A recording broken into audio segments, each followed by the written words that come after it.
Welcome back, Operation Red Nose. We got the big stuffy guy here. Rudy, it's Rudy. It is Rudy, and he's come all the way from the North Pole just to get us going for Operation Red Nose. Do you like my ears? You look beautiful. Exactly. I know it doesn't see. It is. We have snow, so I mean, like, I know. It's going to be here before we know it. I know.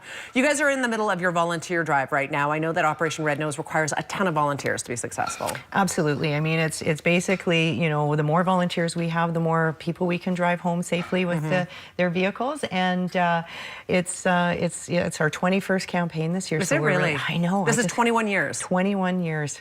How much money do we generally raise? It's in the $30,000 mark. Yep. Like It's generally it is a fundraiser for Pacificsport, and it is around $30,000 that come our way, and it stays into the Kamloops community and supports our athletes and coaches. Yes, and that money has helped so many people. We've seen Olympic champions come back to Kamloops as a result of being trained and having money and being able to do these things because the money's been there for them. Absolutely. I think even just our athlete travel grant is about $257,000 that has gone into. Now, certainly that's other, support as well beyond Red Nose, but it may seem like not that big of a number, because this is our 21st. But when you look at the athlete support going to a national competition and just having that little bit extra, because we live in BC, so 9 times out of 10 they're traveling back east, and it is expensive. Totally, and it is the bank of mom and dad. We often refer to it, and every little support helps. With coaches as well, with their own travel and professional development opportunities, we're around $52,000 that has gone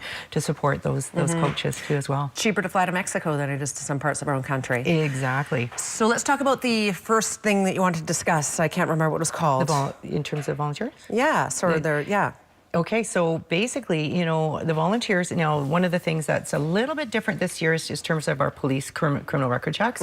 So the police checks basically need to be done at the RCMP, and there is basically a letter that they get from our coordinator, Katie Klassen, that you would take that to the RCMP, either both locations, and you give that to the RCMP. They will phone you for you to personally come and pick them up. And they're fast. And they're super fast, like Absolutely. 3 or 4 days tops. Yeah. And then after that, they basically come into our office and drop it off, and then give it to Katie, and then she can start scheduling. We also have our own form as well. So this is stuff that the police really don't, necessarily need. So it's basically what, here's our nights of service, and, here's the different positions that we have.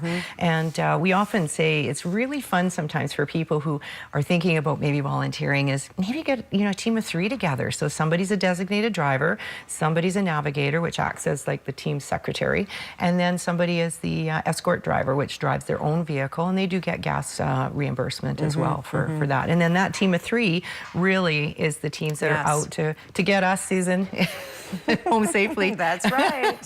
And we do well at this every year. We are one of the biggest, we have the biggest money raised of any communities that are doing it.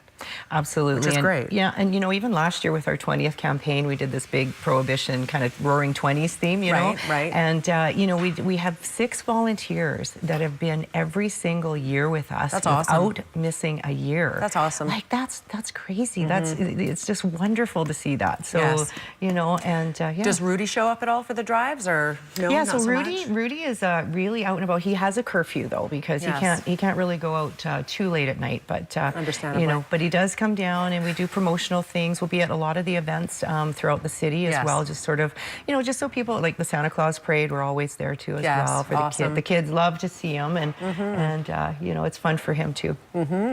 Awesome. We are out of time, but yes, volunteering opportunities are definitely something to consider. This is a lot of fun. A lot of people do it annually because it is fun. Great sense of camaraderie and getting together with your friends and helping out the community at large. Information on the screen. That phone number is if you want to volunteer. Get the ball rolling. 320-0650. Carolyn Boomer, thank you for being here. You betcha. And shout out to Katie Klassen, our wonderful coordinator. She is, and she's here in the green room. And a shout out to you, Rudy. All he right. won't talk to us. He won't talk. Okay, we're going to be back after a quick break. Stay with us.